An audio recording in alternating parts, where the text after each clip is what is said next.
अच्छा लगे like share and subscribe करो। पूछो को क्यों? क्योंकि हमें मिलती है मोटिवेशन। चलो स्टार्ट करते हैं। किसी भी चैप्टर के क्वेश्चंस के आंसर, सॉल्व एग्जांपल्स, कॉन्सेप्ट सभी अवेलेबल हैं। देखो बताता हूँ। जैसे मेरे इस लोगो पे क्लिक करना, कोई भी वीडियो के डाउन में आराम से मिल जाएगा, मोबाइल पे देख रहे हो या कहीं पे भी, ठीक है। एंड देन क्लिक करोगे तो ये पेज ओपन होगा, ये प्लेलिस्ट टैब में यहाँ पे। ओके, यहाँ चले जाना। तुम्हें यहाँ पे हर एक चैप्टर के टोटल मटेरियल्स मिल जाएंगे, class wise and chapter wise, तो सीख सकते हो आसानी से। चलो स्टार्ट करते हैं। सो हाय एवरीवन, वेलकम बैक। तो स्टार्ट करते हैं, ठीक है। एक्सरसाइज 2.2 का हमने 9 तक कर लिया था। 10th क्वेश्चन पे आते हैं। तो यहाँ पे लिख दिया है मैंने क्वेश्चन, ठीक है। इसके पहले ना 2 रूल मतलब बेसिक है, समझना जरूरी है, ठीक है। हमेशा मेरे टीचर बोला करते थे तो मैं आपको बता रहा हूँ। देखो रूल क्या कहता था कि हमेशा ना बाइफर्केशन मेंटेन करो। बाइफर्केशन मतलब कि सेपरेट आउट करो, तुम्हारा लेफ्ट हैंड साइड में क्या लिखा हुआ है और राइट हैंड साइड में क्या लिखा हुआ है, ठीक है। तो इक्वल टू साइन है जो तुम्हारा बाइफर्केशन का बेसिस बनता है। लेफ्ट हैंड साइड में ट्राई करना कि जितने भी तुम्हारे वेरिएबल्स हैं ना, वेरिएबल्स को कोशिश करो कि लेफ्ट हैंड साइड में रखो। जिससे रिलेटेड जितने भी तुम्हारे कैलकुलेशंस हैं, ठीक है, कोशिश करना कि लेफ्ट हैंड साइड में आ जाए।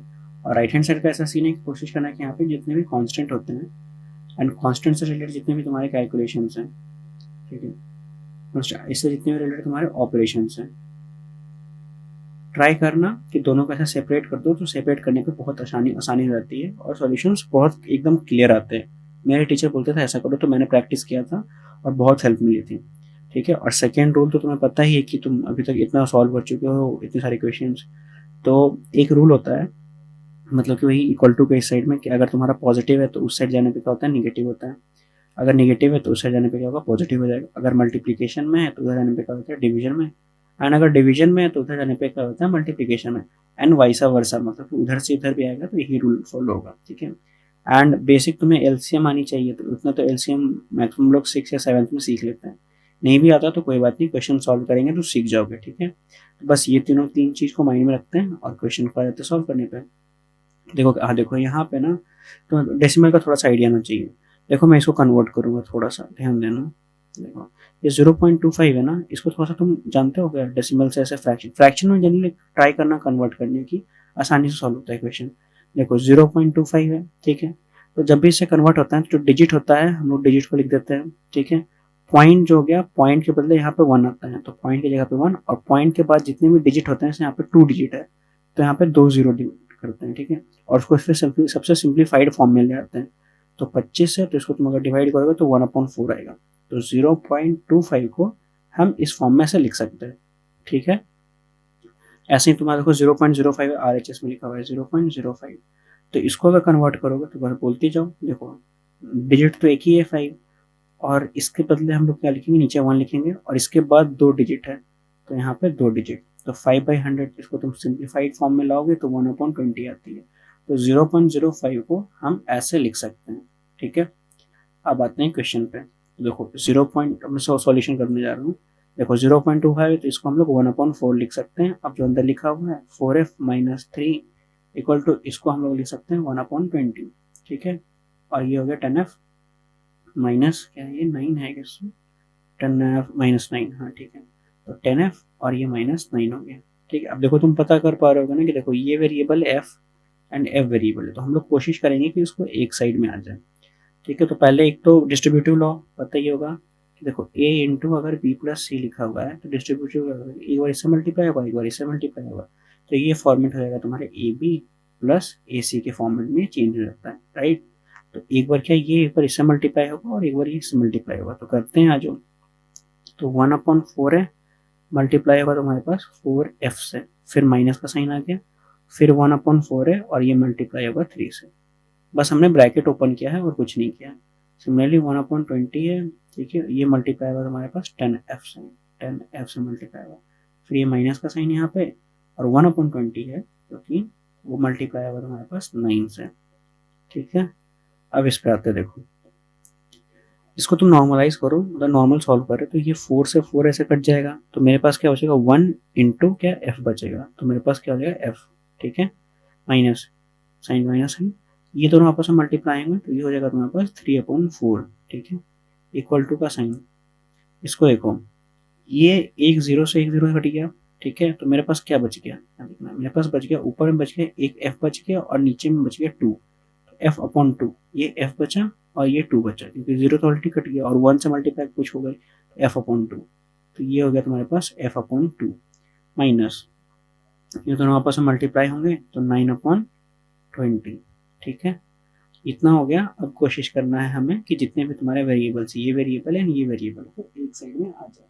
ओके, तो आ जाते हैं। तो ये लिखा हुआ है f, ठीक है, और ये पॉजिटिव f/2 था तो इधर आ जाएगा नेगेटिव f/2, ठीक है, इक्वल टू का साइन, ये माइनस 9/20, तो माइनस 9/20 हमने लिखा, और ये माइनस 3/4 है तो उधर जाने पर हो जाएगा तुम्हारे पास प्लस 3/4, ठीक है। अब आते हैं सॉल्व पे, f में से f/2 जाएगा तो बेसिक एलसीएम 2, इसके नीचे 1 होता है तो ये हो जाएगा तुम्हारे पास 2f, और पहले से ही f है यहाँ पर इक्वल टू इधर, और ये हो गया 20 एलसीएम 20 और 4 का एलसीएम 20 आएगा। अब देखो ये -9 तो -9 लिखा हुआ है, बेसिक एलसीएम यहाँ से यहाँ परफॉर्म कर रहा हूँ, कुछ नहीं है, ठीक है, कमेंट कर देना नीचे कि भैया अगर एलसीएम नहीं आता तो वो भी बता दूंगा, उस पर एक वीडियो डाल दूंगा, ठीक है। ये हो जाएगा 5 टाइम्स में, 5 टाइम्स में होगा तुम्हारा 15, ठीक है। अब इसको क्या करना है, इसको थोड़ा सा सिंप्लीफाई करो, इस दोनों को आ जाते हैं, 2f में से एक f गया तो मेरे पास बच गया f, डिवाइड में तुम्हारे पास 2 इक्वल्स टू -9 और 15 है तो मेरे पास बच गया इस साइड में 6/20, ठीक है। अब आओ यहाँ पे, अब देखो क्या लिखा हुआ है, ये लिखा हुआ है ना f है जो कि डिवाइडेड बाई 2 है, तो डिवाइड में तो उधर जाने पे क्या हो जाएगा, ये मल्टीप्लाई में हो जाएगा, तो f इक्वल्स टू 6/20 है और ये मल्टीप्लाई में हो जाएगा तुम्हारे पास 2, ठीक है, इधर से मैंने उसको उधर भेज दिया मल्टीप्लिकेशन में। अब इसको थोड़ा सा सिंप्लीफाई कर लो इसको, तो अगर मैं इसको सिंप्लीफाई करूँ तो ये 2 1 और 2 10, इसको फर्दर सिंप्लीफाई करोगे तो 6/10 लिखा हुआ है, इसका हाफ करोगे तो 3 और ये हो जाएगा 5, तो f की जो वैल्यू है ना वो हो गई तुम्हारे पास 3/5, समझ गए, f की वैल्यू। अब हमारा बेसिक रूल जो हम लोग ट्राई करते हैं हर बारी कि जब आंसर आ जाए तो क्या करते हैं हम लोग, क्रॉस वेरीफाई करते हैं एक बार, ठीक है, तो क्रॉस वेरीफाई करते हैं, आ जाओ, f की वैल्यू क्या है 3/5, तो हमारा जो इक्वेशन था, हमारा जो इक्वेशन ऐसा था, कोई इक्वेशन को यहाँ से लिख देता हूँ दोबारा, थोड़ा सा इसका थिकनेस बढ़ा लूँ, इक्वेशन है तुम्हारी 1/4 इंटू लिखा हुआ है तुम्हारे पास 4f-3 इक्वल टू ये लिखा हुआ है 1/20 इंटू 10f-9, और हमारा f की वैल्यू आई है 3/5 आई है, तो f की वैल्यू हम लोग पुट करने वाले हैं 3/5, आ जाओ, तो f की वैल्यू हम पुट करेंगे 1/4 इंटू 3/5, ठीक है, equal to 1/20 into 10 into f की वैल्यू हमारे पास 3/5 - 9, ठीक है। अब हल्का सा बस सिंप्लीफाई करने जा रहा हूँ और कुछ भी नहीं, ठीक है। LHS को सिंप्लीफाई करते हैं, ये जो हमारा LHS है ना, ये देखो ये है, पहले इसको सिंप्लीफाई करूँगा फिर इसको सिंप्लीफाई करूँगा, ये हमारे क्या है LHS है लेफ्ट हैंड साइड, ये तुम्हारा RHS, आ जाओ सिंप्लीफिकेशन देखना क्या लिखा हुआ है, ये हो जाएगा 4 12/5, 12 देखो लिखो, अच्छा ठीक है मैं लिख के कर देता हूँ यार, 12 हो जाएगा, अच्छा लिखूंगा, ये हो गया तुम्हारे पास देखो 12/5 - 3, ठीक है। अब एलसीएम लोग को 15 में से 12 जाएगा तो बचेगा तुम्हारे पास -3/5, ठीक है, और मल्टीप्लाई में तुम्हारे पास 1/4, ठीक है, तो ये अगर हमारे पास -3/20, तो मेरे पास जो LHS सॉल्यूशन आया है वो -3/20 आया है। RHS का आ जाते हैं जो, तो RHS पे देखो क्या हो जाएगा, 10 × 3 30, 30/5 लिख देता हूँ यार, देखो 30/5 और ये -9 लिखा हुआ है। अब इसको नॉर्मली मैं सॉल्व करूँगा तो 5 × 9 क्या हो जाएगा 45 हो जाता है, -15/5 इधर हो गया, और इंटू में तुम्हारे पास 1/20 इनिशियली था, 5 से काटो 5 3 जा, ठीक है, तो मेरे पास आ गया -3/20 RHS।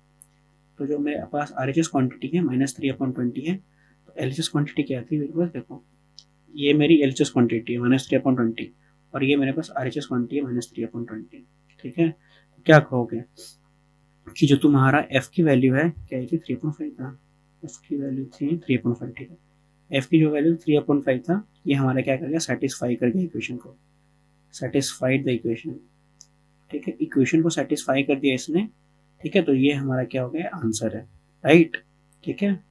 अब आते हैं नेक्स्ट क्वेश्चन पे, हो गया सॉल्यूशन, इससे आगे कुछ नहीं, प्रूफ हो गया और ये हमारा आंसर है, क्योंकि हमने सेटिस्फाई करा दिया दोनों साइड में, ठीक है। अब आते हैं नेक्स्ट क्वेश्चन पे,